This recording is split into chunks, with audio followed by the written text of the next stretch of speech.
Summertime, a fantail's quick branch switch. Summertime, a fantail's quick branch switch. Sherry Grant.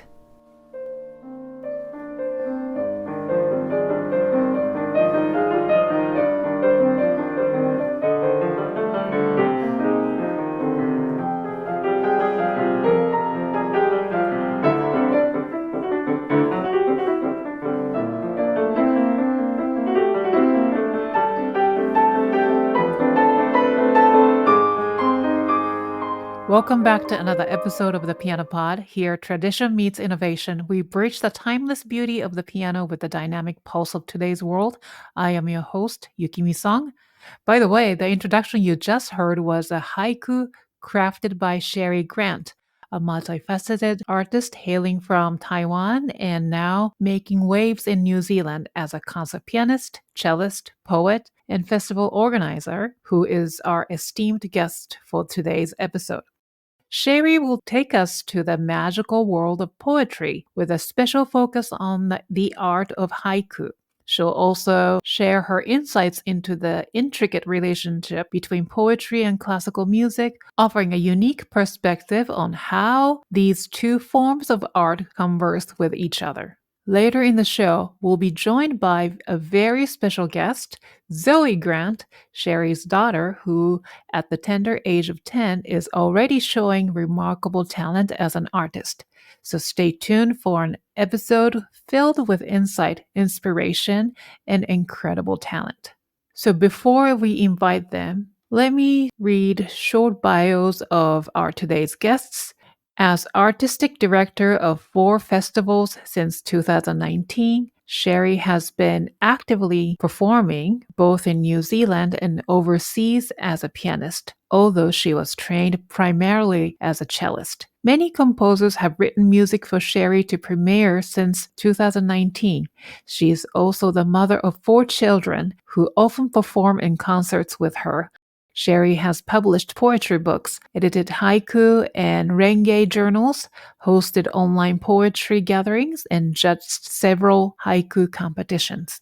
And with her youngest daughter, Zoe Grant, Sherry have appeared in numerous interviews in 5 countries since 2021 with a goal of building the next golden age where they will touch and inspire at least 1 billion people around the world with their creativity. Sherry is currently planning the 2024 Vivo Latino concert tour in South America, Scriabin 2025 festival, as well as Hill and Car festival in 2026.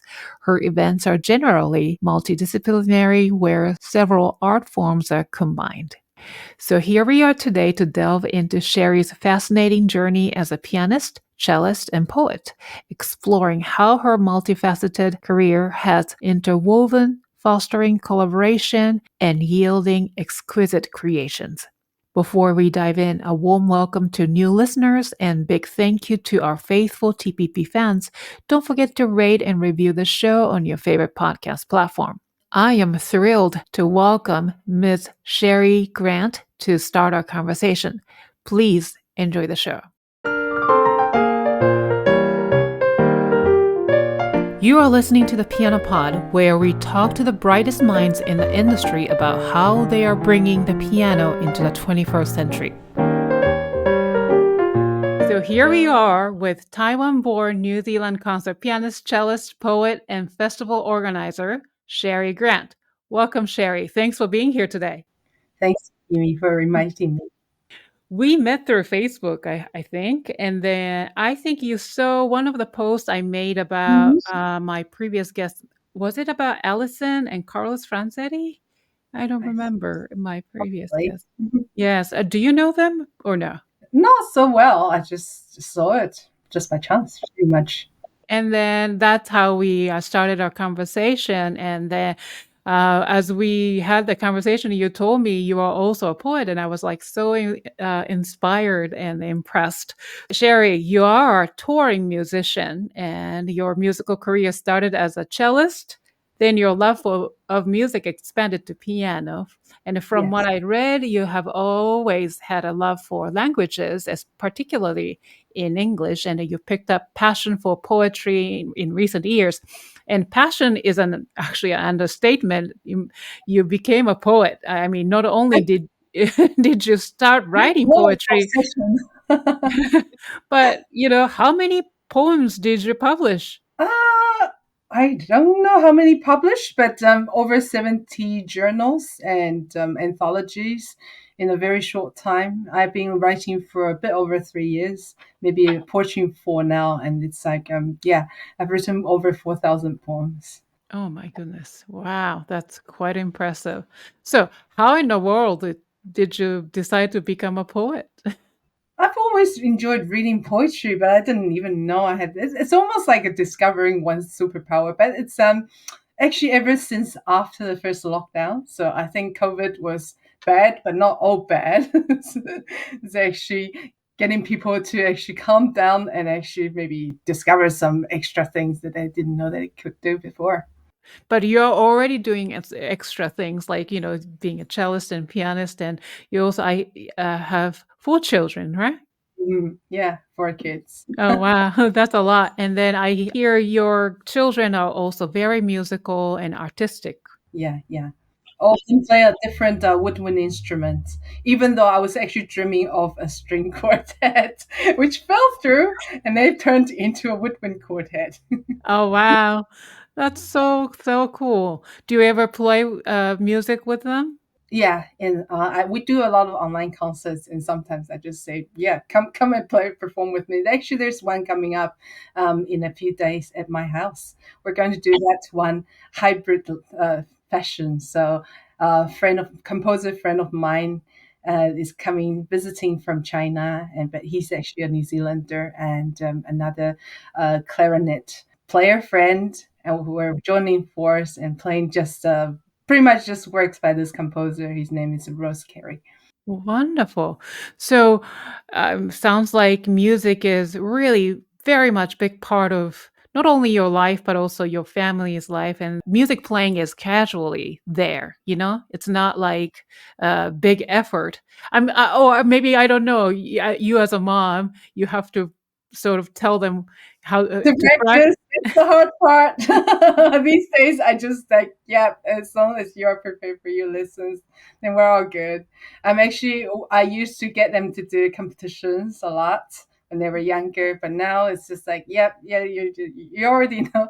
And I actually went through the string instruments and piano as well, but they all settled on the different woodwind instruments. So I'm not going to push them to try and learn too many instruments. But they're playing their instruments. That's awesome. So, before getting deeper into our conversation on your career, your new career as a poet, in order for our listeners to understand your multifaceted career, I think our conversation should start with your musical journey. So, can you share how it all began? What connects these diverse aspects of your career like together? Yeah, it starts with my training when I was young. So my parents sent me to these like a special school, and all the way through to end of high school, and then I actually we just moved to New Zealand, and I was thinking, oh, no more music. So in Taiwan, you had to do a lot of academic work, and on top of that, music as well, and that's like. Yeah, it's a lot of pressure. But I moved to New Zealand. I thought, well, what can I do? Back to music, I went. So, and I actually, because we had to choose just one instrument, I used to play two instruments, but not, yeah, not very well, I think, at the time. But yeah, I chose cello because that, well, you can join the orchestra, and there's seems to be more opportunities for chamber music, and it's just a little bit less lonely. Right. Oh, as a pianist, I get it totally. But are you like from a musical family? Like because you are creating a musical family with yours children. Well, not at all. Actually, my parents, they don't know how to play music. But however, my dad, even though he couldn't actually play music himself, he was able to train like one of the best I think marching bands. They always like won the competitions and in Taiwan. So I think he's just like he's got a musical ear even though he didn't have the training himself. And because of that influence, I think I've been very comfortable as a pianist, as the accompanist, or they call it like a piano. what collaborative pianist these days. You when was the time you realized, "Oh, I wanna pursue piano?" Or are you both active cellist and pianist? Cello is taking a bit more of a backseat because you have to spend time to practice like every day, and a fact that I really don't like traveling around, especially overseas with the cello. It's just too much hassle. Yeah, and actually, my cello had a little bit of a wee accident coming back from the UK once when I was younger, and fingerboard just fell off because it was too dry. So after that, I just said no more. I'm going to become a pianist, so I don't have to travel with the cello anymore. Or I actually got to borrow the cello sometimes when I was actually in two solo concerts in America a few years ago, 2 years ago. I was able to borrow some really nice cellos, and I didn't want to return them at the end, but I had to. Yeah. One of them was made in the 1700s. I But sometimes do that. the reason because you were able to shift to piano was because you had a also training in piano as a almost like a secondary instrument as a child, Yeah, no? yeah, yeah. That was a requirement, but I was never very good at it because I think I was just so tense. It's hard to actually. Yeah, I can play fast, but not very well. I think Mm. at the time. Hmm. Mhm. But now so when was it like you decided to put more effort and focus on piano? Actually, I started playing again at the start of 2019, as soon as the youngest kid turned 5 and started school. I said, "Oh, I'm free!" So I started planning all these festivals and concert tours. I did a tour in Wellington and Auckland, just around New Zealand, with the principal of the Auckland Philharmonia Orchestra, the violist, principal violist. Yeah, Robert Ashworth, and also, but before that, I planned a whole festival and invited my friend from the United States, from New York City, principal violist from the Met, to perform with me. That was my first time coming back on stage. I performed with somebody like a big shot, but I was not. Is that the 100 years journey concert tour in 2019? Yeah, that was the second event, but the first event was like the War and Peace Festival. So that was actually my very first festival. That was the only in-person festival as well. I actually put together an art exhibition, and I shifted to like three places. I even did one in Wellington, and yeah, there was arts and also poetry. I invited a lot of friends from Auckland, the poets. Yeah. You're already thinking to do sort of multidisciplinary collaboration, I guess, not just the music, but, inviting. In my first festival, I also had a really, really diverse program. There was one concert that was totally just jazz, and there was one that's just for singers, and one was just string and just with wind, and one of them was Chinese traditional instruments, and I performed in one of the pieces as well. Yeah, all sorts of Chinese traditional instruments. It's really amazing finding all these locally. Mm. Yeah, yeah.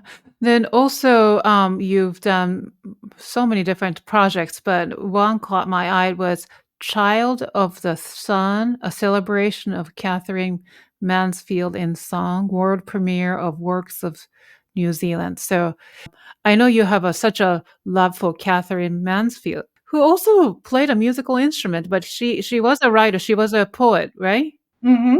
Oh, not just poetry. I think she was more renowned for her short stories. Oh, I see. Okay, okay. Now we're gonna dig deeper into her story, but tell us about this concert, I guess. Okay, that was a world premiere of new works. Actually, I ended up receiving 19 songs for mezzo soprano and piano from 12 New Zealand composers. And that the whole project actually took only about 3 months. about 3 months from the finish of, like the conception of the idea to the world premiere in Dunedin. So it's pretty amazing. I worked with a really fine mezzo soprano. I think she's originally from America, maybe, Tessa Romano. And then, yeah, the School of Music at the Otago University in Dunedin. They helped a lot with the concert, promoting it, and we had a lot of like interview and publicity around there in Dunedin. I really like the city. Mm. Did I think you were showcasing the composers from your country, New Zealand, no? Mhm. Yeah. Yeah. So can you introduce us to New Zealand composers? There are so many, but they're pretty much unknown to the world. I think it's a real shame. That's why I play concerts around, especially taking my idea last year was 2023. I designed a program called Catch 23. So, so instead of Catch 22, you had Katherine Mansfield in this Catch 23 position. She was, yeah, well, actually her life was a little bit of a mess, I think, her personal life, but her works was yeah, amazing, right? So Mm. Oh, so it was the Katherine Mansfield theme. So you took her poetry or poems and then put music to the composers put music to it? Is that what it is? yeah, that was for Child of the Sun, but for Catch 23, it's really just showcasing composers from Catherine Mansfield's time and also contemporary New Zealand composers. So I chose 23 pieces, and then I had a multimedia presentation of New Zealand artworks and paired with my own published short form poetry, mostly haiku. Yeah, and along with the music. So each piece, I can just use my remote to change the slide, and everybody really enjoyed that. They thought it was really quite interesting seeing that instead of just like dozing off in in a concert. Oh, yeah, yeah, yeah, we have to talk about that, but you've been doing this really creative way of, engaging audience, right? So, like, it's not just this traditional way of performing, playing music and displaying this beautiful composition, but also you're using art, visual art and presentation, and plus reading poetry, I guess, to more engage with your listeners, audience. I think that's how we inspire one another. Just like yeah, it's not just they're all the same in principle. All the arts are the same. Then just tell us a little bit more about the fest because since you are a festival organizer, so I'm curious about you mentioned about War and Peace Arts and Music Festival 2019, and you really have this love for viola, so it was like a collaboration with violists, as you mentioned. So what? But tell us why you love viola so much. You're a cellist, you're a pianist, but you have this love for viola. Why is that? Actually, when I was little, I always wanted to be a violinist because I thought, wow, the repertoire I love so much, and there is such a huge repertoire to choose from. And then yeah, I only got to pick the cello because I was too slow. And then what? Carrying the cello is a major, major thing, right? It's really quite difficult for a little kid. And but later on, it was actually after my eldest child started playing the viola, and then I discovered how amazing the viola actually is. It's like combining the violin and the cello, and actually, but they only have like the mid range. Let's talk about other festivals, like, you had, Hindemith and Copeland International Music Festival 2021. That sounds interesting, and also you did the Scriabin 150 in 2022, and you're also a board member of Scriabin Society of America, which I became a member of. I'm very proud. I'm so glad you joined us. Yes, I did. Anyways, so let's start with the Hindemith and Copeland International Music Festival. What was it all about? Oh, obviously, it was about Hindemith and Copeland, but Actually, not just about them. It was more about their pupils. So I was showcasing. Actually, I did that whole festival online, and not a lot of people joined in, but that's okay because that was my first attempt of doing an online festival, and that was actually during an Auckland lockdown, so no, I couldn't go anywhere.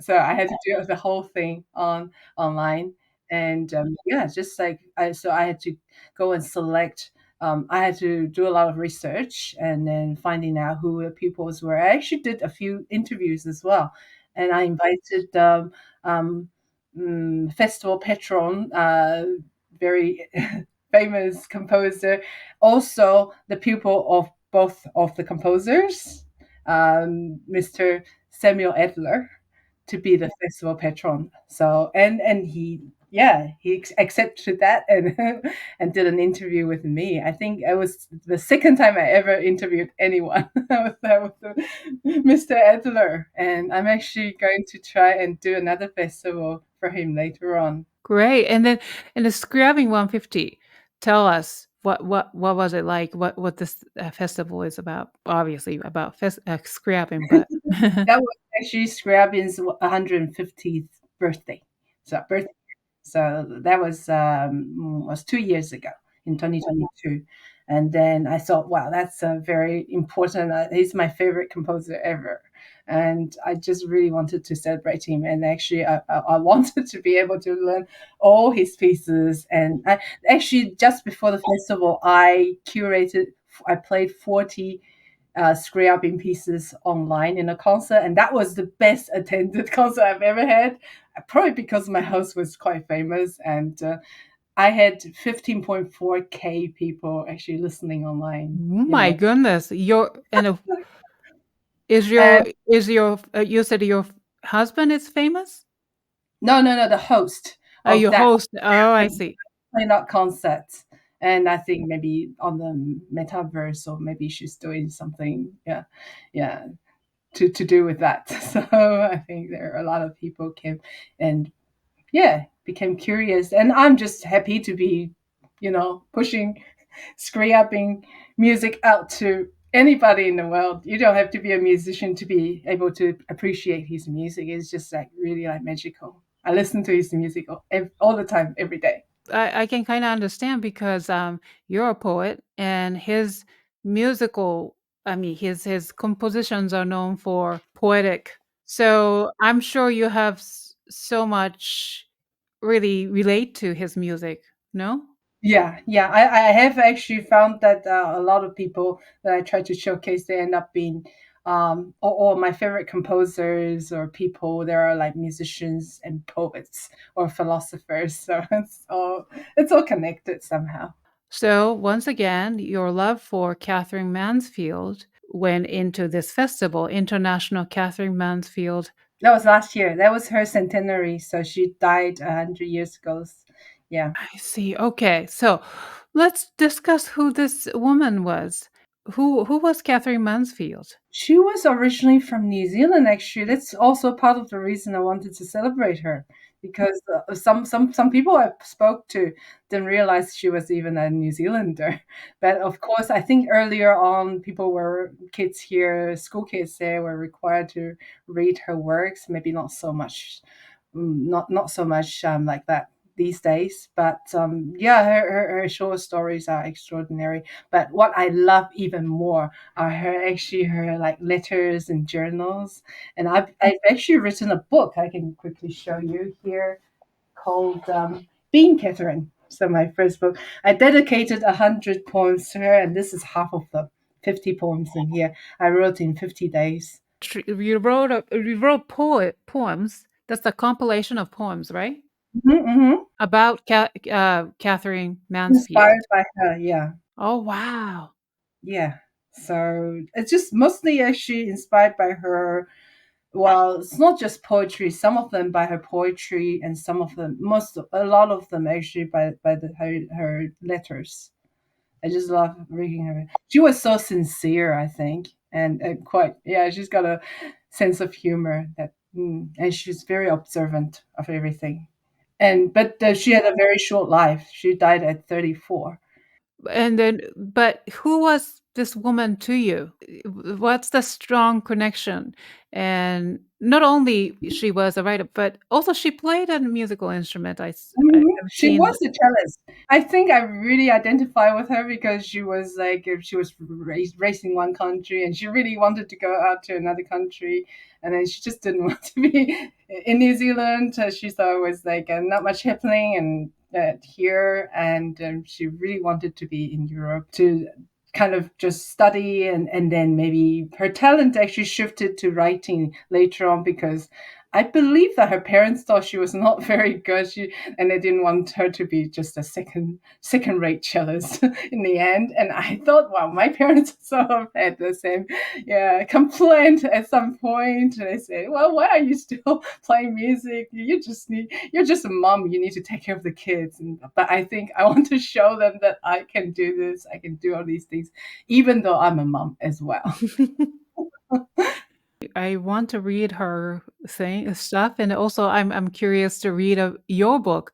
What's the title of the book again? Being Catherine? It's being Catherine. I'm yet to put it on Amazon, but it's not quite available overseas just yet. But I will try and make that happen soon. Oh, yeah, that would be wonderful. I would love to read it. The purpose of this book is to pick people's interest to actually go and read her works because these were inspired by her and tells a little bit of her story. It jumps from place to place, but Yeah, but you decided to do this big festival. So what's the inspiration? What inspired you to do it? oh, because I just feel it's so important. It's like, yeah, normally you need a whole team of people and maybe to promote and to do everything. But I'm the person who wants to do everything, I guess. I made it my mission to actually promote her and actually New Zealand along with it. So I guess Mm. I'm the self-appointed cultural ambassador for New Zealand somehow.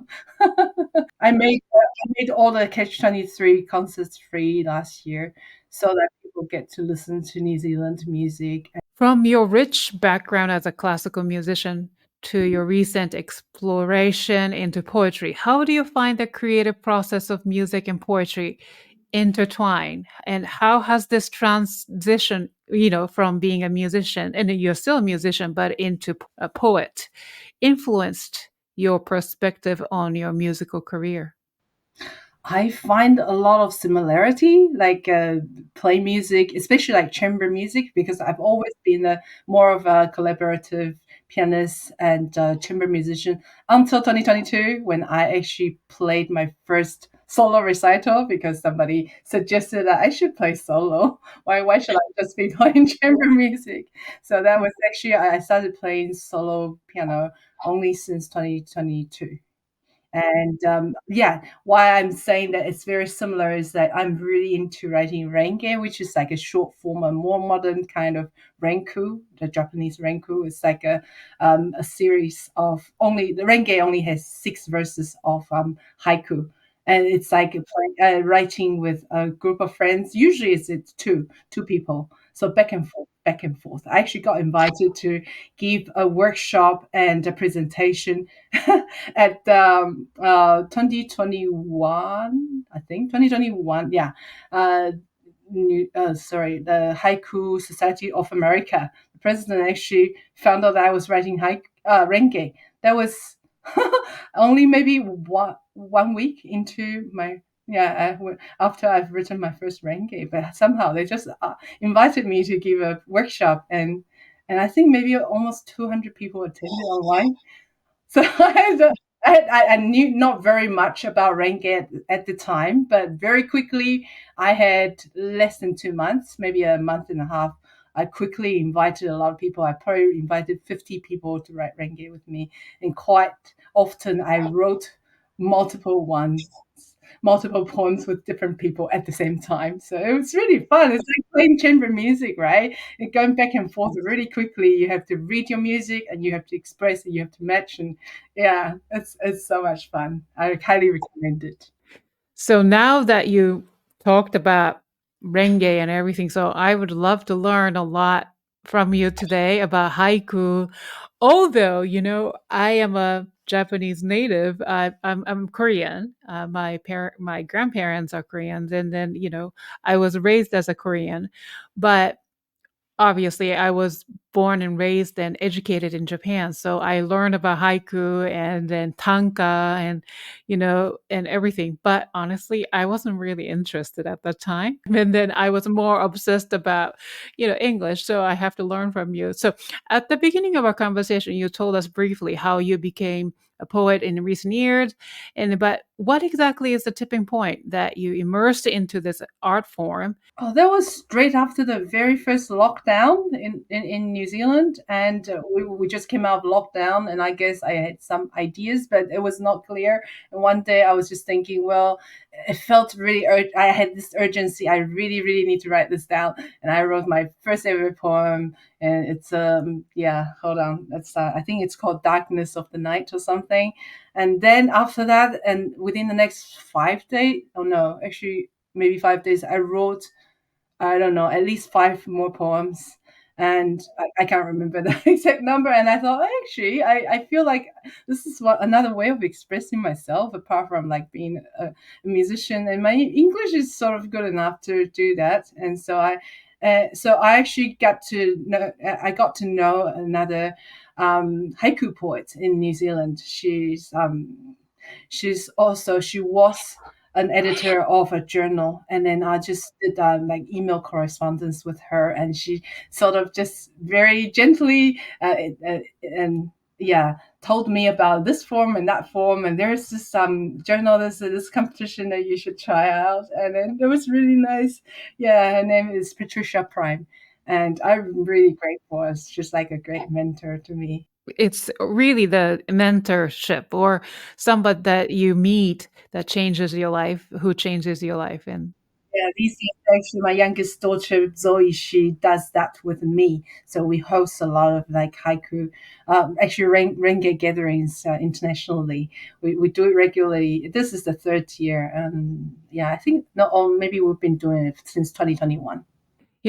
I actually started really liking reading poetry, but it happened like in my adulthood. And I was on the New York City subway, and then there was like a poetry like posted on the subway car. And then all of a sudden, I just felt this emotions, right, as I was Hmm. reading. Yeah, And then just, I don't know, it's almost like listening to music. And then, it this, really hits you, right? I That's know. what people told me when they came to my Catch 23 concerts. Is that, well, you look at just three lines, but it makes you think so much, and it makes you think about your own experience and how that just resonates with you.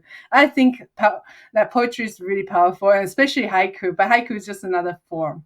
Right. So speaking of that, so you write haiku, and then you also write renge, and then other forms too. So Mhm. and then you also created this form nonaku.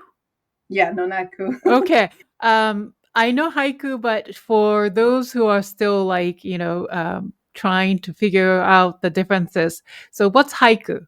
Haiku is a traditional Japanese form of short form poetry.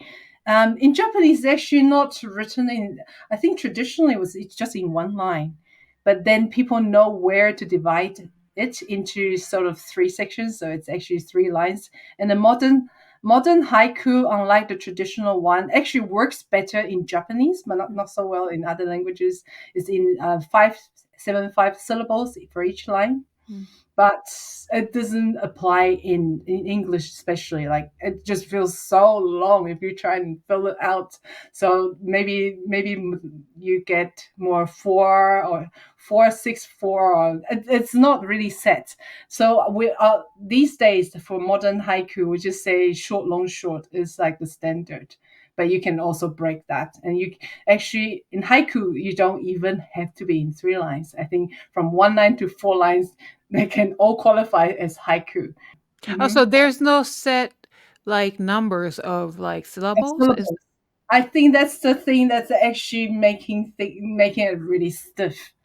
Yeah. I see. Because in Japanese, I think it was very strict. Has to be Mhm. 575. Yeah, and I think that really puts people off. And now it's just a lot more flexible. I think in Japanese actually works really well for 575, but in English it just feels so long. A lot of modern haiku, and you just can't stand a very long standard one. It's still taught that way around the world. People still say haiku is 575, but now it's we're actually Zoe and I we're journal editors, and we just say, well, we don't mind if you want to send us 575. We'll still look at it. We'll probably accept it too.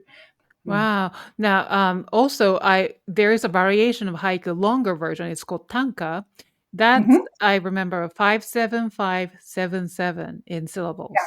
I think. Hmm. Yeah. But these days in English, we just do like a short, long, long. I wrote some tanka that actually got accepted in journals as well, but less often because tanka is actually quite different. It's very emotional. Do you have like a haiku that you can read? Sure, I have. It's actually just a one-line haiku. Uh, Here it's actually somewhat music related. It was published at the Cold Moon Journal in November 2021. It's very short. It's just in one line. A kettle's memory perfect pitch. I'll read that again. A kettle's memory perfect pitch. So the kettle, if you use the old-fashioned one, kind of blows a note, but it remembers the same note. You said that's nonaku? Monoku, just mono stitch. So it's just one line. And I really like monoku because unlike in three lines, everything is kind of clear, but in one line, there are so many possibilities. Like if you divide put group these words together and then that part or you just like if you put like a comma somewhere else it becomes a different meaning, so sometimes it's like that. So it's yeah, haiku has so much potential. At first when I started reading haiku and trying to write, I was very descriptive and I was just thinking, well, what's some it's only like some so few words, what can you say with so few words? And when people be sort of starting to repeat other people's ideas, but no, the more you dive into it, the more you find. And yeah, and then you can actually tell that really good haiku, why are they good? They're actually they can be very emotional and it just hits you, right? And then the not so good haiku, you can also tell. Yeah, it's a really difficult art. Okay, now, do you have any example of renge? Renge may be best read with Zoe. Okay, so let's invite Zoe. Hi, Zoe. Hi. Hi, How are you? good. Great. Thank you so much for being here. I know you had school and then you got out of school early just for this, and I appreciate you. And Zoe is already a professional poet, and also she is quite an artist. You drew pictures for the book, The Batgirl, right? Yeah, Mhm. And so many other things. And you also collaborated with your mom already. Oh, yeah, that's the book. Yes. So we're going to talk about that book. But before that, let's do the Renge session. So, can you guys read that Renge poetry? This is possibly the first Renge of me and Zoe that got published, I think. So it was published at Failed Haiku issue 71, November 2021. It's called Failed Haiku because it was actually just taking Sennu. Sennu is a different type. Haiku is mostly about the nature.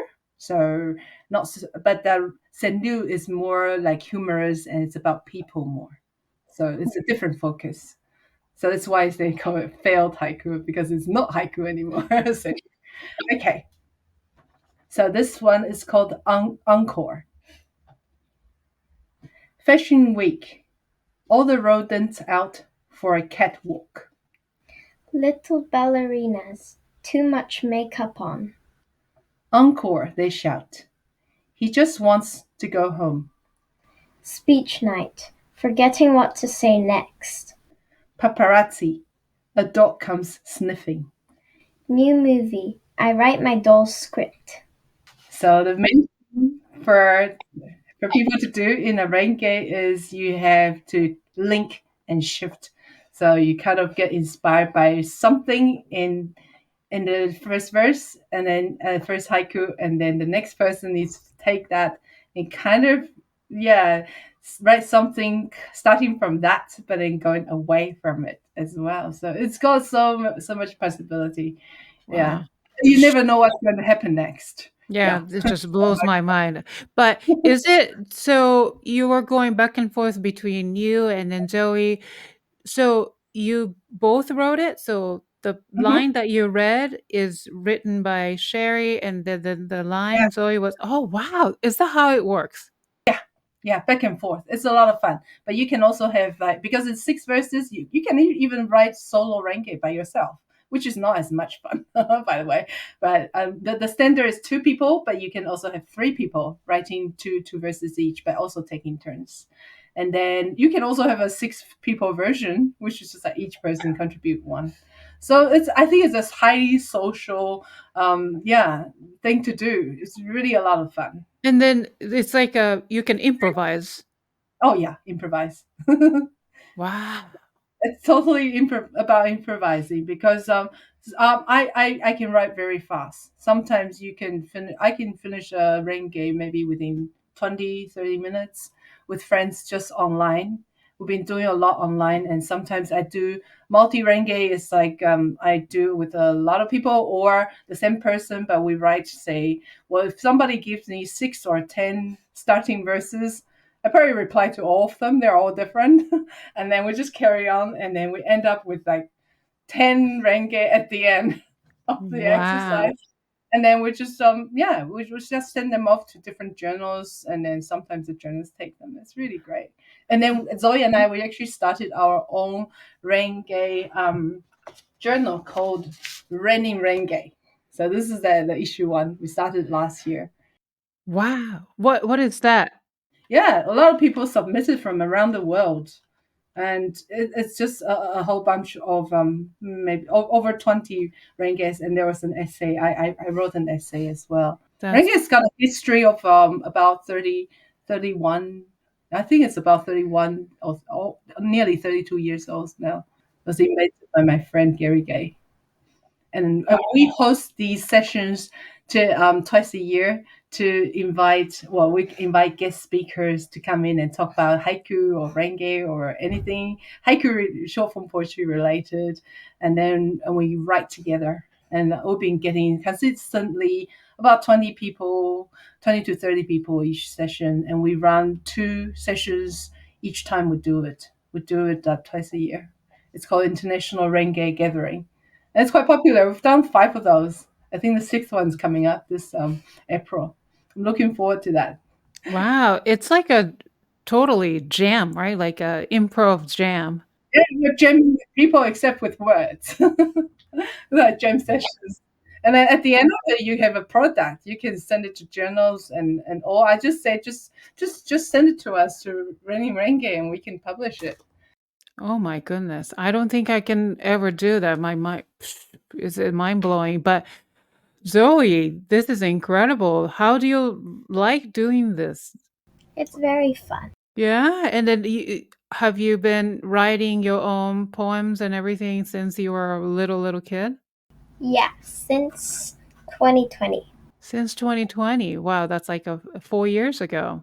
So you Yeah, were she was 6 years old. That's when we actually wrote Bat Girl.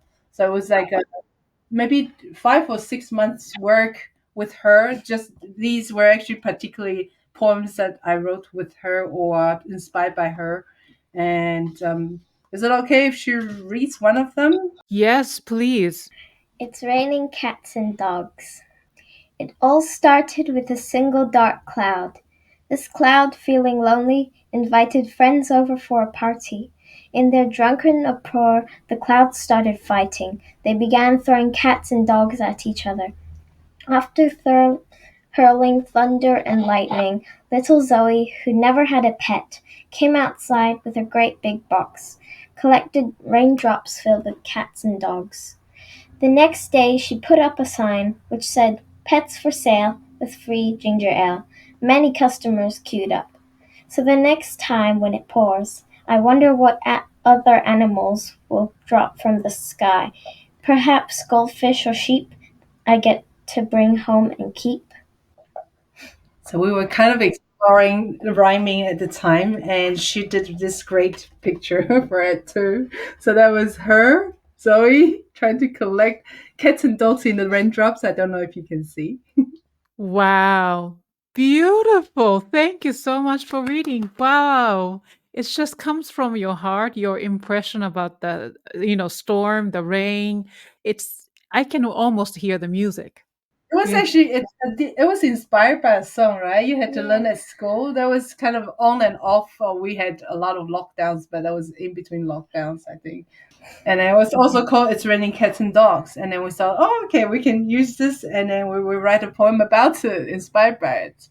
Yeah, it has nothing to do with the song anymore, but we just made our own versions. That's actually all what my poems were about. I take one thing and turn it into something else. So I see an artwork, and then I feel inspired by it, and I write some poem, yeah, inspired by that. Or even it can be news from the day. Yeah. But I can really sense that vibe from you. Like that's why you have such a multifaceted career. You take one instrument and that inspires to go to the next and so forth. And so, Zoe, are you still writing poetry? Mm, not so much anymore, but do still do it. Okay. And then do you still like drawing? I know you drew a lot of drawings in the book Batgirl and then also maybe other books as well. Yeah, And then are you still playing? You're playing a musical instrument. Which one? I'm playing the flute. Wonderful. Zoe's actually been involved with a lot of these festivals with me, maybe since the Scriabin 150 2022. She read 250 short form poems, mostly haiku, during the 3 days. We did a lot of recording, so she was very patient. I had to make all the selections. It was about sound and music, and so I was looking everywhere online and journals and things. And then the hard part was getting all the permissions from poets, all 250 of them. And then so I recorded them. Wow, that's great. Hey there, TPP family. The Piano Pod is now into our fourth season, and it's all thanks to you. Since 2020, you've been with my journey with the TPP, exploring this burning question: how do we make classical music resonate with today's audience in fresh and captivating ways? 4 years in, and the journey has been nothing short of magical. The Piano Pod isn't just a podcast, it's a movement, a space where pianists, composers, and educators brainstorm, debate, and reimagine classical music's place in our fast paced world. We're together on a mission to ensure classical music doesn't just survive, but thrives in our modern age. But here's the thing: to keep bringing you these insightful bi weekly episodes, I need your help. Every bit of support goes into the podcast essentials, from hosting to high quality recording tech and the countless hours behind the scenes. So, do you want to be part of this journey? Click the PayPal link in the show notes or head to thepianopod.com to donate. And as a token of appreciation, I will personally mail you the Pianopod's snazzy logo sticker. So hit the subscribe button, spread the word, and let's continue our mission and journey as classical musicians. Now let's continue with the show. Yeah, let's talk about what's next for you guys.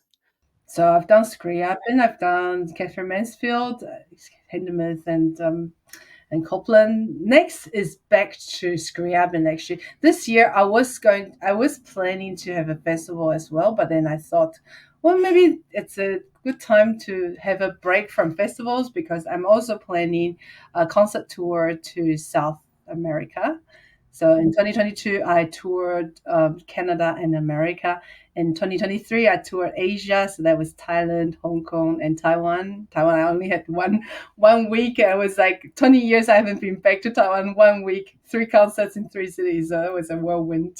And then this year it's going to be South America, maybe 3 countries. So it's always like after the International Viola Congress, I go off and do a tour afterwards. So this time I'm actually collaborating with a violist from the Netherlands. His name is Emlyn Stem. And yeah, we're just going to play 10 new works by 10 composers originally from South America, but all living overseas. So it's got a theme of like diaspora. So it's called Violatino. Vio Latino. And yeah, and but at the same time, we're going to try and showcase poetry, very short, not haiku, but shorter poems by poets from those countries, and also artworks. So I'm still organizing that because it's a lot of permissions to get, and people don't always reply. So I have to send out so many. Right. And then also you mentioned that you are trying to build a cultural bridge between Australia and New Zealand. And Yeah, that was supposed to be this year's festival because I want to celebrate the New Zealand and Australian composer, Alfred Hill, and it will be maybe his 155th birthday this year, but it doesn't matter. And also, the number doesn't matter so much. I was just thinking, well, it's time for people to recognize this composer because he's not really recognized very much anywhere. And but then, and I thought, well, maybe I need a little bit more time because I want to build that bridge. And I've got this project also. It's called Dialogues Down Under. So I want to try and get invite New Zealand composers to write for Australian, maybe youth ensembles, and then vice versa. So Australian composers to write for New Zealand ensembles and or choirs. So concert bands or brass bands, it can be any configuration. But I think that would be really fun to build that bridge and getting, the Sydney Conservatorium maybe to work with New Zealand School of Music, that sort of thing. And I also want to put on like maybe like a Alfred Hill international string quartet competition, but that requires time and funding, which I'm going to try and find. So I think I need an extra 2 years to try and secure that, hopefully. And I'm still a team of one pretty much. I have some advisors and festival petrol, but I think it's about time I start building a team to try and do different works because I am the organizer, I'm the performers, I'm also the promoter, and all sorts of things. Yeah. so, Zoe, what do you think of your mom? Your mom is a power woman. She's a source of power, no?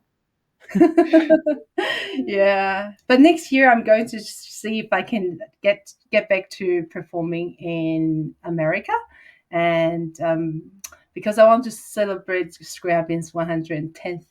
Yeah, since he died, I think we should celebrate that, and I would really, really like to see international piano competition for Scriabin happening in maybe the first one ever in America next year, if that's possible. I want to try and organize that, and maybe I see a lot of maybe new works inspired by Scriabin or bit of crossover, maybe jazz people. I actually incorporated a little bit of jazz. There was one lecture about Scriabin and jazz. What if you play Scriabin's music in a jazz fashion and vice versa? So yeah, that was that's a lot of fun, and maybe get some transcriptions going on, getting other instrumentalists, then pianists to know Scriabin somehow. Yeah, that would be my goal, and maybe if I can, I want to find alliances from around the world. I want to build like a Scriabin empire. So Wow. I think there's a Scrabbing Association in the UK, and there's one called the Scrabbing Club in Netherlands, and there's potentially also one in Croatia. I don't know if it's still active, and the one in America is actually just revived 2 years ago when we did that festival. We revived it at the same time. It was inactive for maybe over 10 years at that time. And I want to build one, especially for New Zealand, Australia, and Asia. But this time, if I'm going to South America, I might talk to the pianists there and composers there and see if they want to do something about building a Scriabin society there too. Oh, wow. Amazing. Wonderful. Well, when you come to the United States, just if you're in the New York City area, just let me know.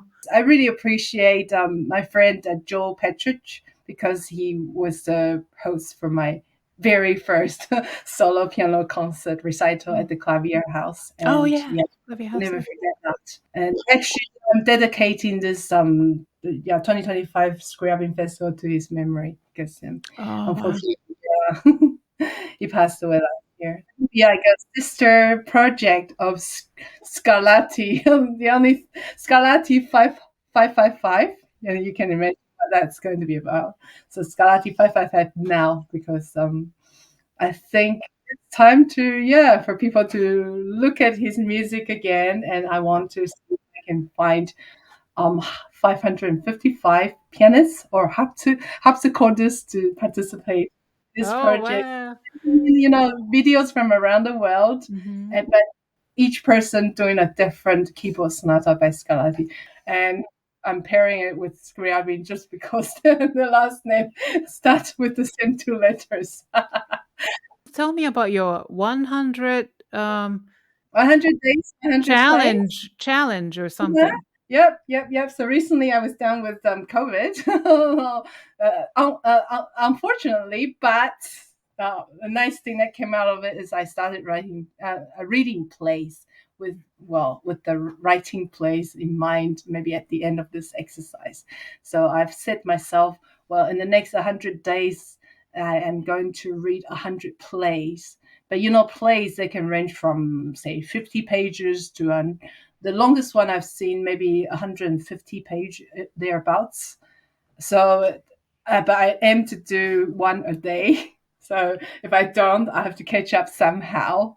And I'm actually on target. Today is day 15, and I'm about to start reading my 15th play, and it's really amazing. I mean, I was doing poetry before, but I mean, there is a limitation because only very very short space. You probably don't have enough spaced words to express everything. But I think in the play you can even talk about your hopes, your philosophy, and a lot of things can go in there. I really appreciate this exercise, and this is not like set by school or teacher. It's set by myself. It's a challenge to myself. I want to see if I can do this, and at the end, maybe write a play, and people are looking forward to it. So I share my progress on Facebook every day. So we're coming toward the end of this conversation. But speaking of philosophy, you mentioned, so I have like one or two philosophical questions. So one is, in the era of this dominated by popular music, what are your thoughts on maintaining the relevance of classical music and ensuring the thriving of the industry? I was thinking a bit of a fusion is actually not a bad idea, and introducing it to a younger crowd, but how to actually make it interesting is the I think it's the hard part. So maybe getting the young kids to promote themselves. So that's why I get my kids to actually perform, and maybe it's going to be a little bit more appealing for the kids to see the kids performing, but not because they are pushed to perform in a setting of, like, say, a competition. And that is so different. This is, we're doing it for fun. I think we have forgotten a lot about like playing music for fun.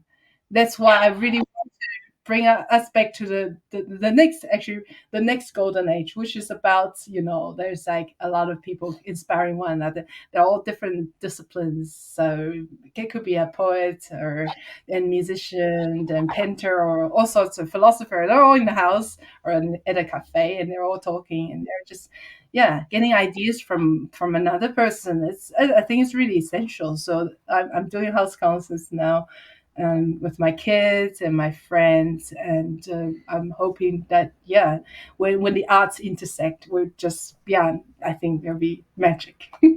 Wow. Yes. All right. And then one more. What is your thought on our duty or gift as classical musicians to society? Hmm. So what do you think? I think just we can use our music to touch them. because at the end of my concerts, and even just online ones, I had feedback from my audience saying, "Wow, this is like, yeah, I felt so touched or moved by this. Yeah, I enjoyed this better than like big, famous pianists who felt so distant." So I think what we should do is to bring it ourselves closer. We're not like like a glorious famous musician up there who like not approachable. I think that the thing I like about say the haiku circle and the violists is like they are all very easygoing and approachable people. There's no such thing as like I'm so famous I'm not going to talk to you. Yeah, and I have a security all around me. No, nothing like that. I think I like talking about things in my or about the pieces or about different things. I dedicate things in my concerts. I always like to include Scriabin at the end of my concerts if I can help it, if I get to choose. So I like talking to my audience and finding out how they feel and interacting. I think is really important. Wonderful. Okay, this has been really a great, inspiring conversation, Sherry and Zoe. Thank you so much for being here. So, but before I let you go, we have one more thing to do. It's called the Piano Pod Rapid Fire Questions. This is part of the show where I get to ask fun questions to each guest. Now, here's a little twist. As silly as these questions may sound, your answers may reveal who you truly are. So, are you ready? Zoe, you want to participate as well? Okay. Yes, I will ask you a question, and then but I want you to answer them the shortest responses as possible. Question number 1. What is your comfort food? For me, it's sushi. Chicken noodles. Chicken noodles. All right. Maybe this question is not for Zoe, but how do you like your coffee? Oh, I don't even drink coffee anymore. I like tea. Earl Grey. I love Earl Grey. How about you? What do you like to drink? Boba. Boba tea! Yay! All right, number 3. Cats or dogs? Oh, cats, for sure. Cats. Yeah, we've got a cat. Cats, great. Number 4. Summer or winter? Summer. I think summer. Yeah, I can't live somewhere with snow. All right, next question.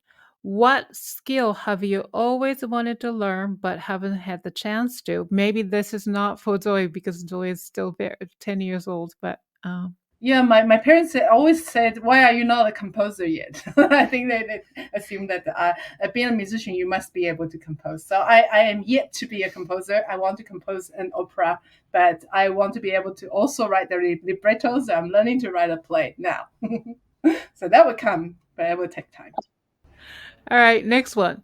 What is your word or words to live by, Sherry? I think just being curious all the time. Curious. What is the most important quality you look for in other people, Sherry? I think it's sincerity. Yeah, and friendship. And I mean, just being able to open yourself up and and to people. Yeah, being approachable, but I think friendship. Mm, it's really important. And I've learned this a lot. Like at the start of the journey, like the poetry journey, I went and just tried to add everybody on Facebook, whichever name I see on the journal. And that was actually proved to be really fruitful because later on I actually became good friends with them, and they submit to my to our journals or competitions. It's always actually judged a competition on her own last year. Yeah. Hmm. All right, now 2 more questions. So, name one piece in your current playlist. Ooh, it's always Scriabin. I'm planning to learn all the 10 sonatas. I haven't because I wasn't actually like a solo pianist until, say, 2 years ago. So that's on my bucket list. So I'm listening to Scriabin all the time. Okay, great. How about you, Zoe? Can you name one piece in your create list?